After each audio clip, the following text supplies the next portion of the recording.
आणि आताच एक महत्त्वाची बातमी हाती येते। आतापर्यंत केवळ राज्यात म्हणजे महाराष्ट्रामध्ये सिनेमागृहात सिनेमा लागण्याच्या पूर्वी राष्ट्रगीत अनिवार्य होतं, परंतु आता देशभरातल्या सिनेमागृहामध्ये राष्ट्रगीत अनिवार्य असणार आहे चित्रपटाच्या पूर्वी।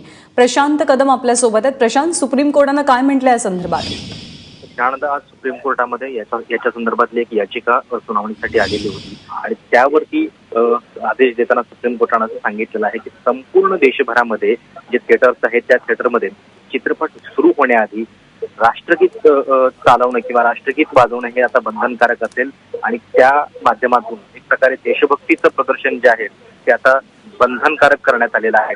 महाराष्ट्रामध्ये याच्या आधीही हा निर्णय घेण्यात आलेला होता। आपल्याकडे तो रिवाज अजूनही चालू आहे, पण मात्र महाराष्ट्राच्या बाहेर आजवर घडत नव्हतं, पण संपूर्ण देशभरामध्ये हे घडेल।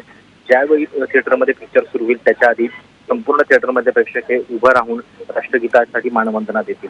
सुप्रीम कोर्टाच्या या काही लोकांनी या संदर्भातली याचिका दाखल केली होती की हे अशा पद्धतीने बंधनकारक करावं आणि त्याला कोर्टानं मान्यता दिली आहे। प्रशांत, धन्यवाद या माहितीबद्दल।